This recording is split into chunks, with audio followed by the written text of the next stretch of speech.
Have you seen the well-to-do up on Lenox Avenue, on that famous thoroughfare with their noses in the air? Hello and welcome back to Loaded Up. Today we are taking a trip on the Milwaukee Road, specifically through the western sections of the Rocky Mountain Division. This route was built by Lucas Lusser, Jerry Sullivan and Company in late 2015. This route is one of the newest ones we'll be taking a look at on Loaded Up, so let's dive right in. Putting on the Ritz.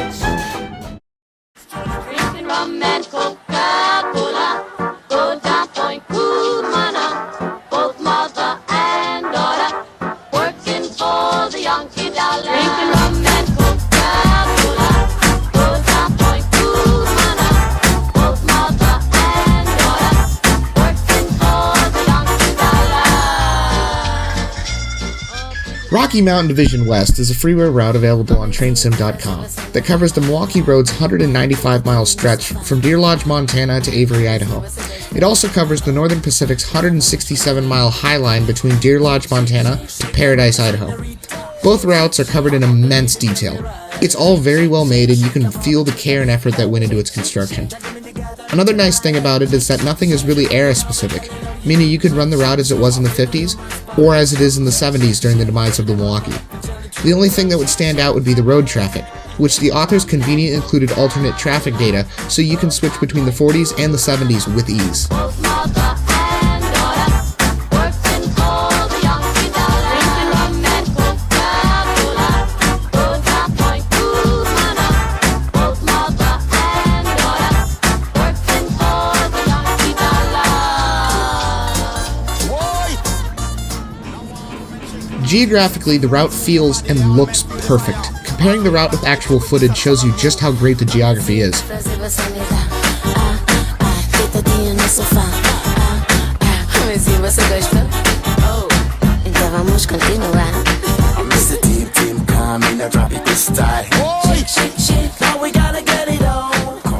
The only thing that stands out to me is the ballast around the track is a little blurry, but it's more than forgivable. The track work is well done, the curves feel natural, and there are no rough joints or missing connections along the route. As a bonus, a lot of the yards and sidings have extremely high-quality static rail cars and static locomotives with sound. Go down Point Cumana, both mother and daughter. You should keep this in mind while switching, however, because the tracks with static equipment are not usable. Both mother and daughter. Drinking rum and Coca-Cola, go down Point Cumana, both mother and daughter, working for the Yankee dollar. Drinking rum and Coca-Cola, go down Point Cumana, both mother and daughter, working for the Yankee dollar.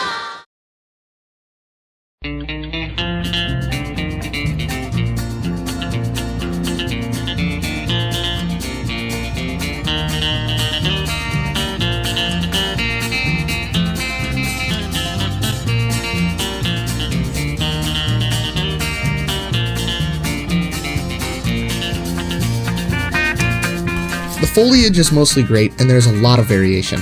The texturing is sharp, and the shading of the trees really gives them depth. There's a lot of shrubbery that is expertly applied around rock formations, and it looks quite convincing. Something of note, however, is the odd shimmering effect while looking at distant trees while moving. It isn't a deal breaker, but can be quite annoying depending on the lighting conditions. This isn't the only route that does this though, so I won't hold it against its final rating, as it seems to be something that OpenRails is causing while rendering distant textures. The content for this route is another strong point. Available on TrainSim.com, there's a 500 megabyte file filled with locomotives and rolling stock for the route, and it is very, very high quality. The Little Joes and box cabs in this review are all from the pack, and they are great locomotives. The only complaint I have with them is that their pantographs are non-operational, but start down according to the simulator, even though they are up visually. So just make sure to check your amp meter in the cab to verify the loco is getting power.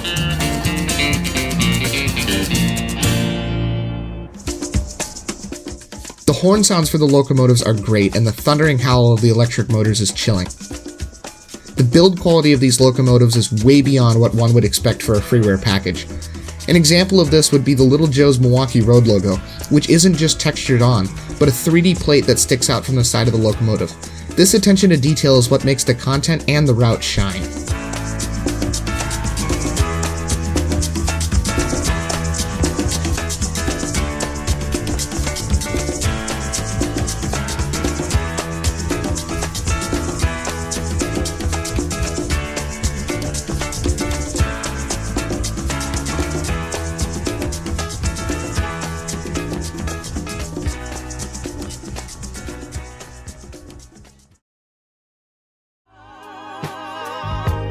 Thank the Lord.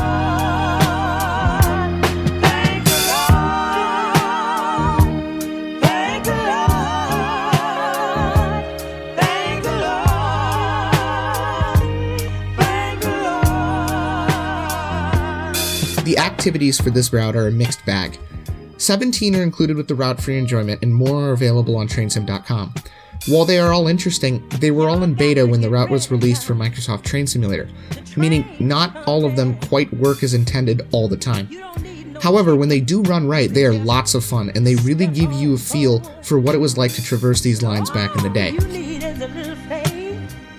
You can hear the diesel run. You ain't even got to have no bags. You can just get on board. Hell, why don't you help me tell them? Get ready for the train to join our Another section I would like to add to these reviews is these questions. Does OpenRails make this route better, and in what way? Off the bat, I'm going to say yes, this route is improved by OpenRails, and is definitely worth using over MSTS. First and foremost, this route gained stability. I was able to run through the entire route without any crashes, even in the trouble areas listed in the route's README file. You no longer have to keep saving in fear of losing your progress. The scenery also benefits from the high render distances that OpenRails provides, and even the distant mountains and cliffs look phenomenal even though they were not always visible in MSTS. This route also benefits from being able to run in HD or higher, which not all routes do. But because of the care that went into texturing and building quality models, this route really holds its own in the modern age. In fact, I'd like to compare this route to a much more modern rendition. Here is OpenRails Avery Yard.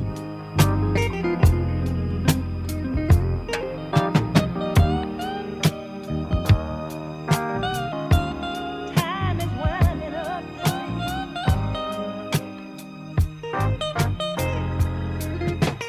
Compared to Trains and New Era's Avery Yard. You can see just how well the detailing and textures have held up.